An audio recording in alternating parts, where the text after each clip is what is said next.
Brian Leprêtre, bonjour. Vous êtes président de Graines de Héros, une association basée à la maternité du CHRU de Nancy. Racontez-nous quand et pourquoi a été créée cette association. Alors écoutez, on est une association qui a été créée par un collectif de soignants, donc des services de néonatologie de la maternité de Nancy. On est une association à but non lucratif et reconnue d'intérêt général. On a été créé en janvier 2021. On fête notre première année et notre genèse d'association, si je puis dire, est venue de constats que les parents nous ont fait remonter durant notre pratique professionnelle. On est tous infirmiers, infirmières, puéricultrices ou médecins dans le bureau, en tout cas, de l'association. Et on a eu, par le biais de nos expériences, au jour le jour, en travaillant auprès de ces nouveau-nés et de ces parents, en fait, des informations qui nous sont remontées par les parents. Donc, en fait, ça vient du terrain. C'est finalement la création de l'association est venue d'un besoin de terrain.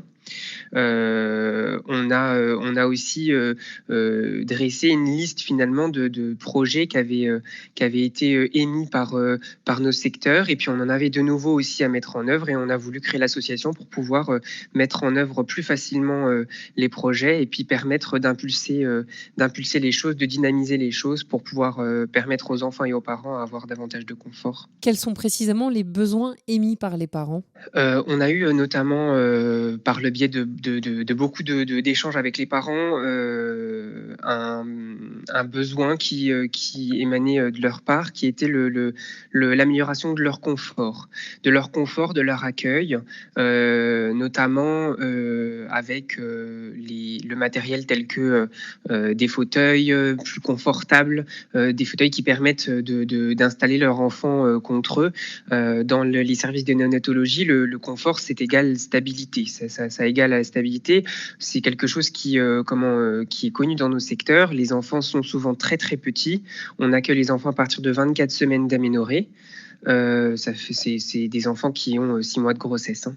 Et à partir de 500 grammes, et les enfants peuvent être extrêmement techniqués. Quand on parle de technique, c'est-à-dire sonde d'intubation, ça peut être porteur de voie veineuse centrale. Enfin, c'est des enfants qui peuvent être techniqués et qui nécessitent du coup de pouvoir, si je puis dire, flouter un petit peu cette barrière qu'ont le parent entre l'incubateur et leur enfant, parce qu'en fait finalement c'est des services où on côtoie les grossesses qui se sont, pour ainsi dire, des fois bien passées, plus ou moins, et on va dire que logiquement la suite logique de la grossesse est un accouchement qui se passe bien avec un bébé de 3,5 kg, mais chez nous ce n'est pas le cas. Et en fait ces parents-là subissent une situation de plein fouet, traumatisante, qui leur permettent pas forcément d'aller à la rencontre de leur bébé au tout début, parce que ça a été assez violent pour eux de pouvoir d'accoucher soit prématurément, soit que l'accouchement se soit pas bien passé, même pour un enfant à terme, parce qu'on n'accueille pas que des enfants prématurés, on accueille également des enfants à terme, mais qui ont des réelles difficultés médicales. Et donc du coup, au départ de leur relation, c'est compliqué. Donc c'est à nous de jouer le rôle de charnière et de permettre en fait aux parents d'aller à la rencontre de son bébé qui est installé en incubateur, etc. Pour cela, on a une technique de soins qui s'appelle le pot à pot, qui consiste à installer l'enfant nu ou avec une couche contre le torse de son père ou la poitrine de sa mère. Et pour pouvoir maintenir cette position, évidemment, vu que les enfants sont techniqués, il faut quand même un certain nombre de matériel confortable, soutenant, ce qu'on n'avait pas en nombre, en fait. On en avait bien évidemment, mais pas en nombre. Et pour pouvoir permettre à tous les parents d'avoir la même chance, d'avoir des mêmes séances de peau à peau sur le long terme, etc., ça passait notamment par l'amélioration de leur confort via ces fauteuils-ci, qui sont des fauteuils très onéreux. Ce sont des matériels très onéreux parce qu'il faut que ce soit du matériel hospitalier, aux normes hospitalières. Donc, si vous voulez, au départ, on a eu ça comme chose qui nous sommes remontés par les parents, mais il n'y avait pas que ça. Il y avait aussi la possibilité d'avoir une salle des parents. C'est un endroit qui permettrait aux parents de pouvoir se ressourcer, boire quelque chose, discuter entre eux, pouvoir échanger sur les situations qui sont des situations parfois similaires. Et pourtant, chaque parent a l'impression, dans chacune des chambres de leur enfant à l'hôpital, de vivre quelque chose seul. Et en fait, ils peuvent très bien trouver en fait réconfort aussi par le biais d'autres discours et d'autres parents qui vivent des situations similaires. En fait, tout ça, ça vient des parents. C'est les parents qui nous ont fait remonter ces deux grosses choses. En fait, ce manque de confort qu'ils aimeraient avoir et l'accueil qu'ils aimeraient pouvoir avoir tout au long de l'hospitalisation de leur enfant pour faciliter leur venue et le fait de rester sur le site pendant toute la journée parce qu'actuellement, il n'existe pas cette salle des parents.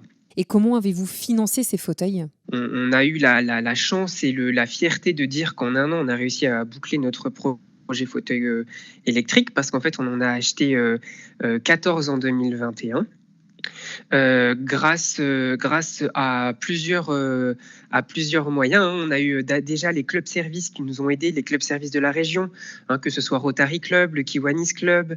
Ce sont des grandes fondations comme ça qui nous ont permis de terminer ce projet parce qu'ils ont été touchés par la demande du parent et par notre projet associatif. Donc du coup, ils nous ont beaucoup aidés pour financer ce type de matériel onéreux. Et d'ailleurs, on leur remercie énormément. Tous ces clubs services, on les remercie énormément. Mais il y a également l'ensemble des donateurs. Alors que ce soit les adhérents, mais pas que. Ça peut être aussi des personnes qui donnent ponctuellement. Il y a pu avoir quand même un nombre de dons conséquents pour terminer le projet. Et ce sont des particuliers, des anciens parents, par exemple, des anciens parents qui sont passés chez nous, qui ont remarqué qu'il pouvait y avoir amélioration sur ce domaine-là, qui auraient peut-être aimé avoir ce genre de matériel durant leur séjour. Et puis ensuite, des personnes qui ont été simplement touchées par notre cause. Et donc toutes ces personnes-là, on les remercie énormément parce que c'est grâce à eux qu'on a réussi actuellement à proposer autant de matériel parce qu'il n'y a pas eu que les fauteuils. Il y a eu d'autres matériels qui ont été mis en place également pour favoriser le maintien et le soutien des enfants et toujours grâce aux donateurs. Alors du coup, quel est le retour des parents ? Là, on a pour l'instant de bons retours. Les parents sont ravis de pouvoir bénéficier plus facilement de fauteuils confortables. Avant, en fait, il y avait, comme je vous avais dit, déjà quelques fauteuils, mais ça nécessitait une certaine organisation et en fait, tous les enfants ne pouvaient pas bénéficier en même temps des séances de peau à peau. C'était le problème. Voilà, le problème, c'était ça. Et là, actuellement, en fonction des venues des parents, il y en a qui viennent le matin, d'autres qui viennent l'après-midi, en fonction de leur emploi du temps et de la façon dont ils peuvent gérer leur visite. On a beaucoup moins cette sensation, si vous voulez, de flux tendu où on doit attendre que l'un libère le fauteuil. Au contraire, cette fois-ci, on a la possibilité dans toutes les chambres multiples déjà d'avoir un fauteuil mis à disposition. Donc dès qu'une famille vient, dès qu'un parent vient, il y a normalement la possibilité actuellement de pouvoir lui proposer du pot à pot ou du portage à bras, en tout cas d'aller à la rencontre de son bébé. Donc le gros projet pour 2022, c'est de mettre en place cette fameuse salle des parents ? C'est un projet qui est extrêmement coûteux, c'est un projet qui est pharaonique pour une petite association naissante comme nous. C'est le projet qui remonte toujours et c'est celui sur lequel on aimerait plancher cette année. On aimerait beaucoup travailler sur la possibilité de leur offrir cette salle des parents qui permettrait, au-delà même de s'installer pour prendre leur repas le midi, pouvoir boire une boisson chaude, prendre un temps finalement en dehors du secteur, mais pas trop loin non plus parce que ça serait dans la maternité, donc ils seraient pas trop loin de leur bébé non plus, mais d'avoir la possibilité d'aller souffler parce que des fois dans la journée, ils ont quand même des moments très difficiles à vivre. C'est un environnement, la néonatologie, où il y a beaucoup d'alarmes, c'est très technique. Et donc, du coup, je pense que on ressent un réel besoin de pouvoir aller s'oxygéner, mais sans être trop loin de son bébé pour pas culpabiliser de ne pas le laisser. Et donc, du coup, ça serait vraiment cette salle des parents. Mais en plus, on y voit un autre intérêt parce que ça permettrait de favoriser l'accueil des parents. Pourquoi ? Parce que il y a des parents dont leur premier premier enfant est hospitalisé chez nous, mais des parents qui ont une fratrie déjà. Et il existe des difficultés pour eux, pour pouvoir faire garder la fratrie, pour venir rendre visite à leur bébé hospitalisé. Et donc, ça permettrait aussi dans cette salle, avec un coin ludique, de pouvoir, par exemple, installer aussi les enfants, les fratries, pour permettre à l'un des parents de garder les enfants dans la salle des parents pendant que l'autre va rendre visite à son bébé et inversement. En fait, ça favoriserait aussi une organisation en tout cas plus sereine pour les parents qui possèdent également une fratrie. Voilà. Et le dernier objectif de cette salle des parents, c'est bien évidemment de créer l'échange entre les différents parents qui le souhaitent en tout cas. Donc ça, c'est notre gros projet de 2022 qu'on aimerait, et ce qu'on aimerait vraiment faire, c'est que ça soit effectif cette année, ça serait super, mais ça engage un certain coût. Et avez-vous d'autres projets pour cette année ? On a un deuxième projet en fait à mettre en place en 2022. Il n'y a pas que la salle des parents. On a également un projet, alors dans nos missions d'association, on en a 3. La première qui est d'accompagner et d'améliorer le confort du nouveau-né. La deuxième qui est de soutenir la parentalité, ce qui rentre tout à fait dans le projet de la salle des parents. Et la troisième chose, c'était aussi d'impulser une nouvelle philosophie de soins dans le service. Ça passe par notamment la formation des professionnels.